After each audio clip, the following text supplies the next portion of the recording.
Welcome to Real Talk, Real Wellness with Alicia. I'm Alicia, a woman's holistic wellness practitioner, and this is where we get real. No fluff, no filters, about what it truly takes to feel well physically, mentally, and emotionally. Let's get into it. Okay, ladies. So the other day, I was watching, just scrolling like you do, and a video clip of Dr.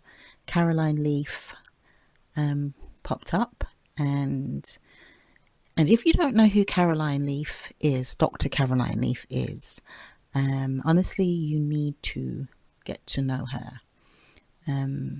Because that woman is doing the work. I've got a couple of books of hers, and she breaks down neuroplasticity in a way that makes you sit there thinking, my whole life can change if I understand this stuff properly. She shows you how the brain can rewire itself, change its structure, create new neural pathways, all through repeated action, habits, conscious thinking. And it's real, it's real science-based, structured work. And I love how she sort of presents it. It's empowering. It's in a language in which I understand, which I love. And it's accessible, it's free, so check her out. Anyway, I was listening to her, and she was talking about, in this particular clip, she was talking about the whole return to work situation. After the big lockdown we had, the one I don't really want to name on this episode, the other big C. But you know exactly what we had the lockdown for, so you know what I mean.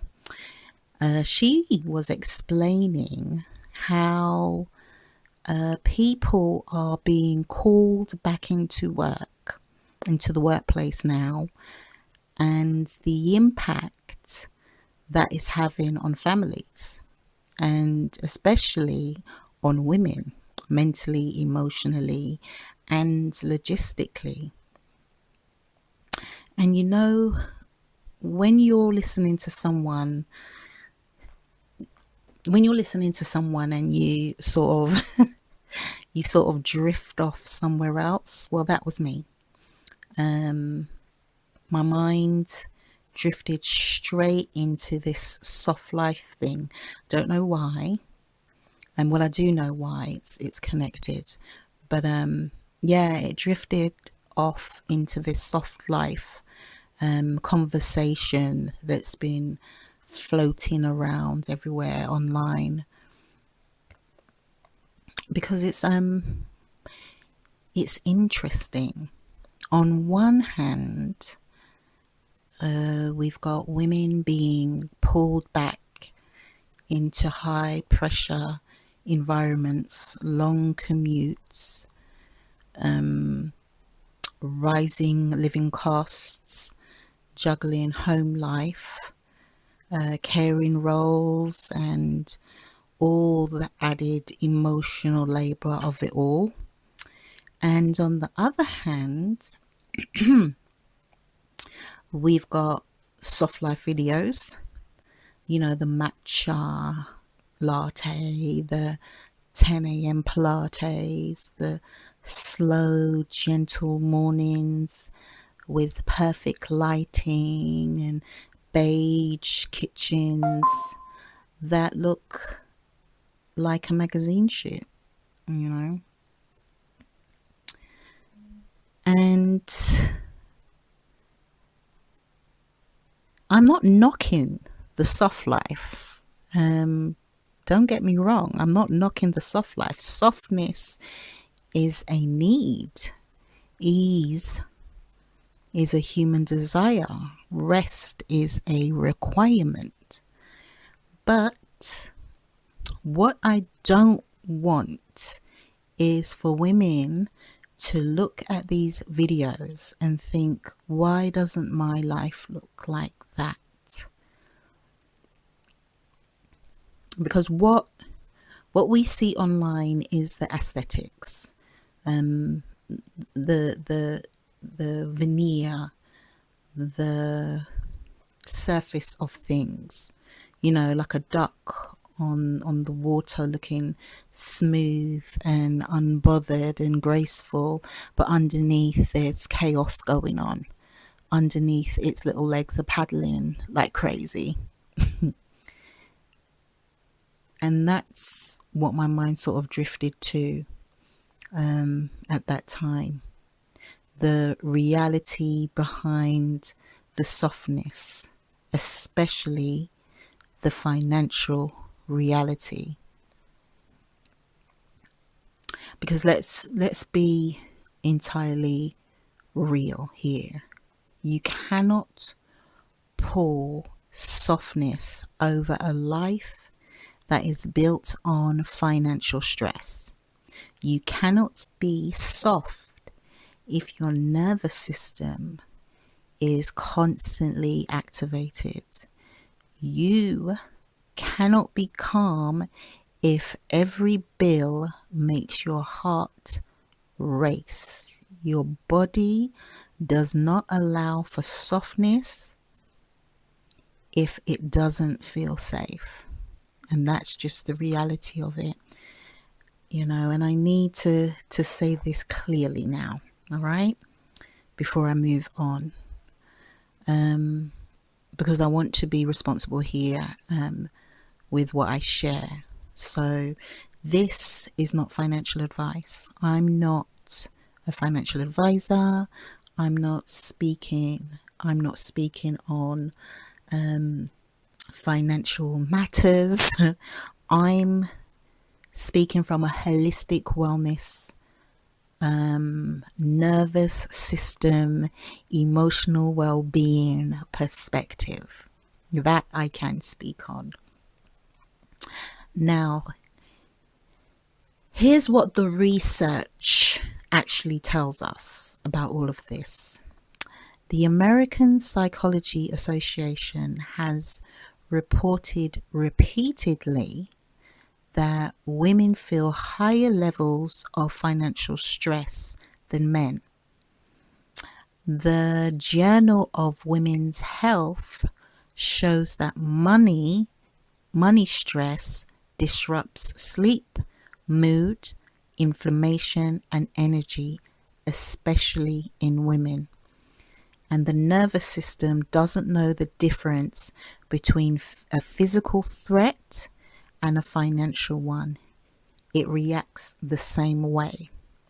So when we talk about soft life, what many women are sort of craving isn't the aesthetics, isn't what we see online. It's not the matches, it's not the moments during the day where you can stop for half an hour and meditate. It's not the 10 a.m. Pilates class. No.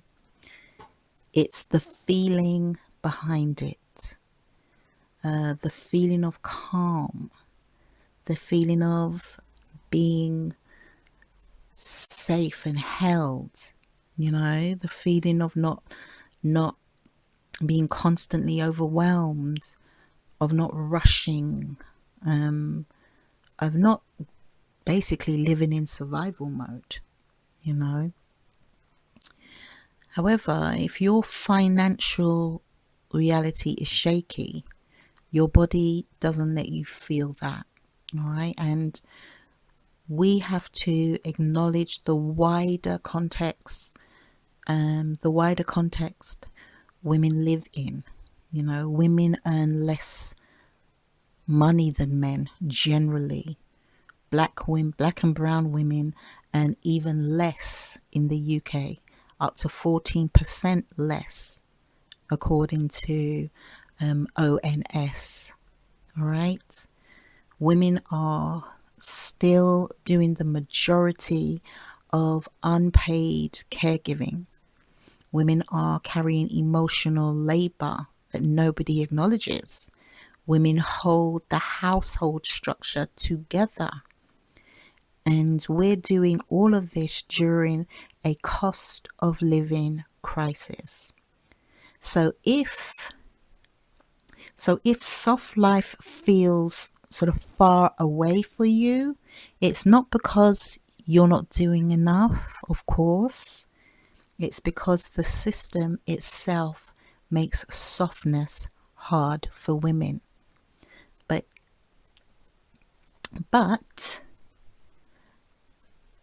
the part I want you to remember and take in deeply is that soft life does not have to be expensive. Soft life can start with boundaries. A soft life can start with saying no. A soft life can start with not rushing around all the time. A soft life can start with taking a moment, many moments for yourself. A soft life can start with one small shift each week. However, a part of softness is financial awareness, not wealth, not luxury, awareness. Many women, even now, many women, weren't taught financial literacy. And obviously not because, we're incapable, but because we were never offered it. Simple. We were taught to hold everything together as women, hold it all together. And not create a system that sort of holds us together. And the research supports this too. The Journal of Economic Psychology found that when women feel financially confident, even before anything changes in their life, in their circumstances, their anxiety decreases. So just the awareness of money moving in and out, and how to support yourself with that knowledge has an impact. It's impactful on your life. Clarity reduces stress. Awareness brings calm. Right? So soft life is not a trend. It's not a vibe. It's not a performance. It's the nervous system saying, I feel safe enough to soften. And that safety can come from small, practical things like weekly money check-ins, removing one unnecessary stressor, creating a little bit of space in your routine, choosing ease where you can, letting go of the idea that everything has to be hard. It never ceases to amaze me how many women I speak to think that life is hard. If it doesn't feel hard, nothing is happening. And I beg to differ. Your soft life can be built slowly, gently, in ways that align with your reality and not necessarily the internet's aesthetics. All right.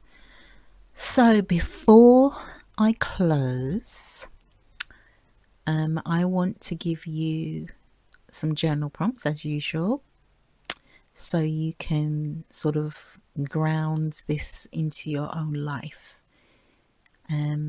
Number one, what does soft life truly look like for me beyond social media?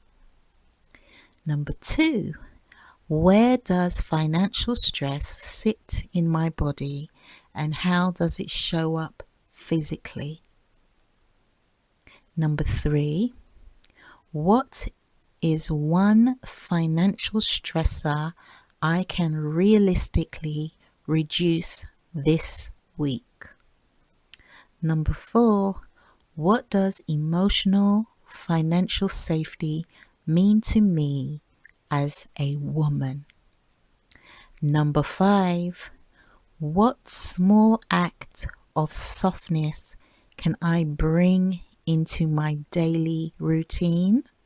And number six, what version of soft life can I begin to build today using exactly what I have?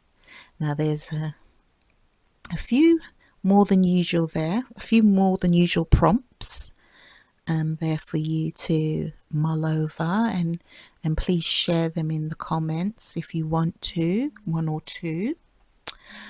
And as usual, if this episode resonates with you, share it with someone who might need this as a reminder. Please like, share, and subscribe. And until the next episode, stay grounded, stay glowing, and stay real.